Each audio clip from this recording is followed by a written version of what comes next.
Hey guys, Kelsey here from roughandtumblefarmhouse.com. It is officially a couple weeks into January of 2023, so I thought it is high time I do a follow-up update video on how we did with goals for 2022. You know, I'm feeling pretty good about it. I actually think we got quite a bit accomplished. There's still some things that I wish were further along, but overall, yeah, feeling pretty good. So let's start at the top and work our way down.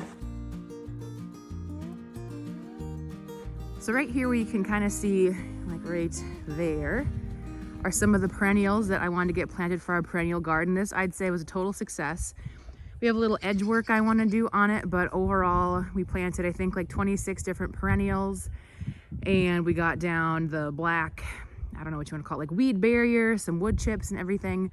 We just need to get kind of some edging done, but so we actually got that done, and I will, if I can find it, I will cut in here so a little bit of footage I took before everything was covered in snow. Now just on the other side of me here, this you might recognize if you've watched my goat shelter video. There it is. No goats in the area.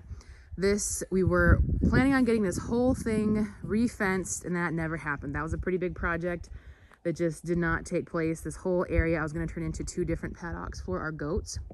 But part of the reason why that didn't happen, you can see all these big kind of tall stalk things here. We actually grew out kale for seed for a friend's seed company in this place instead. You should totally check them out. It's North Circle Seeds if you live in the Midwest or Upper Midwest. It is a, what is it? I think regionally adapted, sustainably grown is kind of their tagline. So Zach is a friend of mine who runs that company, and he breeds the plants, breeds the seeds, develops the seeds. I don't know how you want to say that. He works with local growers, small growers like us, to provide seeds kind of locally and sustainably grown and adapted to this sort of climate. So check them out. So that's, if you buy some kale seeds over the next couple of years, you're probably buying seeds that we grew here on the farm. So that was a really cool process. The next goals we had, you can kind of see, look at these boobs over here, just being, they're such picky little butt heads. They will not come out. They won't put their dainty little hooves in the snow. You can see there are a couple Nigerian dwarf bucks there and some Nubians. We've got a buck in there and 1 wether. So the plan had been to get some Nigerian dwarf bucks, breed them to our Nubians, and get mini Nubians. So we did do that. I found someone not too far away that is a really reputable breeder for them. Picked out a couple little bucks, had them here, was really excited to start. You know, this year we had some does we were going to breed to them, so we would have some mini Nubians already next year.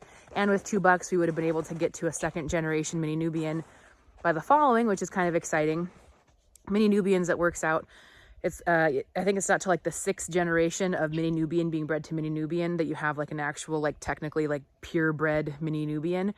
Otherwise, they're still mini Nubians. They're just not the generation for being purebred.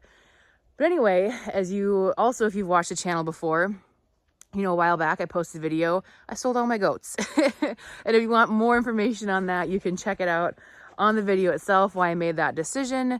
It just came to the point where having milk goats and milk cows, and me being the primary person who takes care of the farm, in addition to having 2 little girls, you know, a 3-year-old and now a 1-year-old, it's impossible to maintain that many dairy animals to the level of quality care that I wanted to, basically. So I really had to pick, it's got to be goats, it's got to be cows.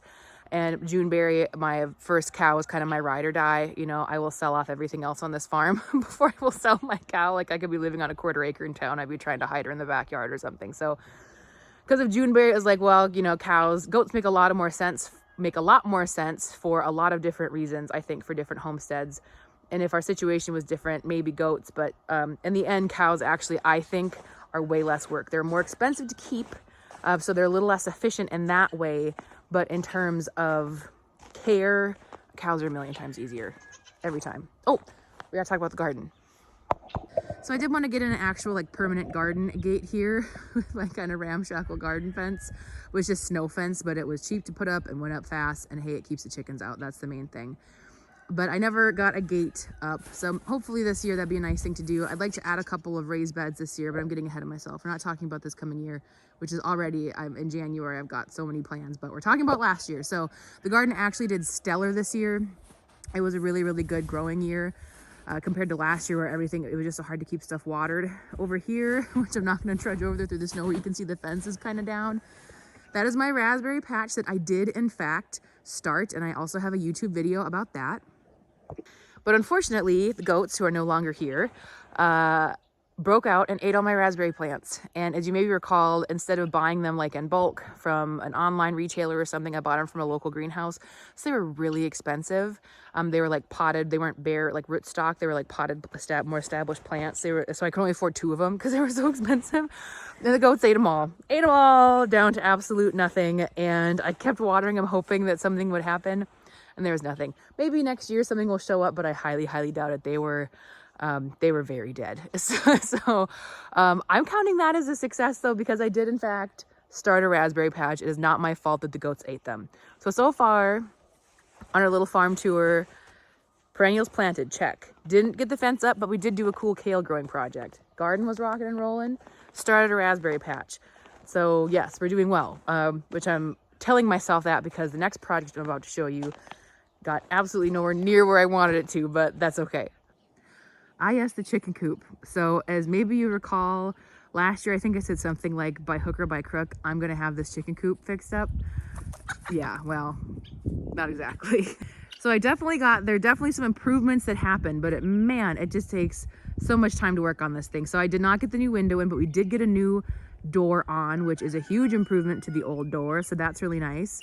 I did install, it was like a whole separate goal, almost separate of fixing up the chicken coop, did install an automatic chicken coop door, which remains probably the best $200 I have ever spent in my life, and I will probably do a follow-up video about how that has worked this winter. The other main thing I wanted to do with the chicken coop, aside from getting another new window on, is painting it. And you can see I did get started on this front side here a little bit, but man, it takes so much paint, so much paint. It's seriously gonna be probably like $600 to repaint this entire coop. It is absolutely bonkers because that is almost one whole can of paint, and it was like a $32 can of paint. It's just like the barn wash stuff from Fleet Farm. But man, it was like the night before it was supposed to be just cold, and then going to be cold for the next, however many months. And I seriously was out here like as the sun is going down with like a paint roller, like, I'm going to get this coop painted. I got to get this coop painted. Like I lost my mind a little bit because I was like, oh, the chicken coop. I never got the chicken coop done. But it's okay. Like it's still fine. The chicken coop is fine. It still needs the improvements. It's another thing. I mean, if I figure I got a new door on and the automatic chicken coop door, if next year I get the one window replaced and I don't know, 2 of the 4 sides painted, then I'll, it could just be a slow burn project, our little chicken coop. But so not quite where I wanted it to be, but hey, it got somewhere.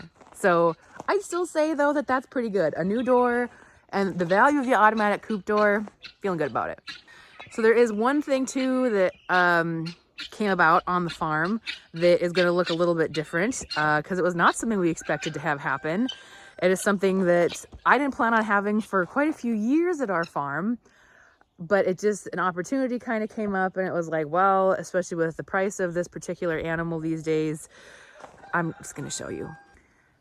That, my friends, is in fact a horse who's going to come say hi. This is Chevy, and then over there with his big paint butt is Windsor. So I absolutely, hi Chevy, hi sweet girl. Hey, no, I don't have a treat for you right now. It worked out that a friend of mine that I've had forever was looking to rehome a cute little pony. And I was like, oh man, we could totally fit a little pony out here for the girls. And then she said, oh, well, the pony already found a home, but I am looking for a home for my 2 riding horses. And here comes Windsor. And he's just like a prince of a horse. He's like something that, like, I feel like I should wear a flowy, ethereal dress and like play Enya and and ride through the woods or something. He's just this like big, gorgeous boy. But so anyway, she needed a home for these sweethearts, and the price was incredibly right. And we knew we wanted horses eventually down the line, probably like I said, a couple years from now. But these are older horses that are really, really well broke. I'll cut in a little clip here of Jane out here with them. They're just so sweet and gentle with her and everything. So we got horses, which are, as old timers might say, inefficient hay burners. They absolutely are. They produce absolutely nothing except for just the enjoyment of them being here because they're beautiful. And my daughter certainly loves having them. And I like having horses too. So I had horses growing up. Or a horse growing up, and I've always wanted them again. So a little earlier than planned, but I mean, how can you say no to these two? Look at them. My goodness. All right, so I really think that that was pretty much everything we had for goals this year. So overall, I mean, the chicken coop didn't quite get where I wanted it to. We didn't get that fencing project done. We also didn't do really any fencing out in our other pasture, but now that we don't have goats rotationally grazing with the cows, well, and the horses now too, the fencing can look a lot different because those goats were absolute pains to keep in. They're very mischievous. And so we had to do a lot more wire when I was doing rotational grazing, and we also were doing woven wire and like the permanent kind of paddocks. But now that the goats aren't here anymore, I mean, we could do it for the sake of consistency, but really we just need like one good solid line of hot wire across the top. I'll probably do another one like mid-level for, you know, we're going to have some calves in the spring. Juneberry, hey Windsor. Juneberries for sure bred. I think butterscotch is bred. I have not seen her come into heat since she was AI'd, so I don't know for sure, but Juneberries due the end of May, and those little calves, especially little Jersey calves, can definitely slip under things. But so fencing, that's really not that big a deal. But so overall, about half the chicken coop project did not get finished, and we didn't do some fencing. So we really, and I'll be honest, I really kicked some ass last year, so I'm feeling pretty good about it. I've got plans already, tons of plans for this coming year. Of course, adding more things. Last year, my big thing was like, I don't want to add, I want to subtract. And so it's kind of a joke too, like, oh, well, we got rid of, was it 8 goats, I think? Like we got rid of 8 goats and exchanged them for 2 horses. So it's totally downsizing, right? Like 8 for 2. But so we definitely have plans. Oh, there goes Sunny after something. We have a lot of plans to add some things, but we're not really adding anything that's too, well, no. I'm probably adding more than I should this coming year, or planning to, but stay tuned. We're kind of fine tuning a couple things, and then I will, once we've decided 100% like where things are going or if we're going to do stuff, then I will update you guys on that. But there's some things I'm really excited about for the coming year.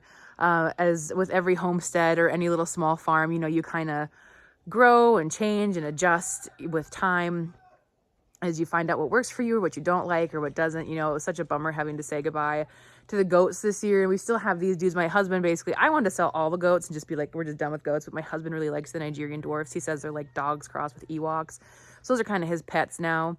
And then he's got his guineas, so he has a couple little, not enterprises, but just kind of like hobbies on the homestead. But oh, the chickens are absolutely loving these squash. Check them out. I call this the chicken sun porch. It's incredible, just kind of like how the goats are such picky fellows about coming out on the snow. If you just scatter some straw outside the coop, the chickens come out here and hang out on their little straw porch all the time. It's awesome. But anyway, there is one thing I will mention though for this coming year. Coming up here in March, as long as I keep my ducks in a row and get it finished, I am launching a barn quilt course. So an online class you can take to learn how to make barn quilts. The course will include, I think, about a dozen patterns. Yeah, probably about 12 different patterns that you can choose from, step-by-step tutorials on how to make your own barn quilt. So I'm really excited about that. So check back here. I'll have a video posted when I launch the course. I'm aiming for sometime in March to have that out and happening. So it is one thing I will tell you, that's kind of a new thing that we're working on here that we will have released soon. So let me know how you guys did on your own homesteads, on your own farms. I think any small victory is a victory worth celebrating, especially on the homestead, especially in the depths of winter. It's good to think back on these things. It's actually beautiful today. I think it's about 30 degrees right now, and it's going to be a high of 33. So I might just go lay out in a lawn chair in a swimsuit for a while and catch some rays. We'll have to see. Anyway, thanks so much for watching. I always appreciate like, share, subscribe, that whole song and dance. Otherwise, it's just always fun to have you here taking part in our little homestead tours and the goofy projects we get into here. Again, thanks for watching, and we'll see you next time for more farming, family food, and fortitude here at our Rough and Tumble Farmhouse.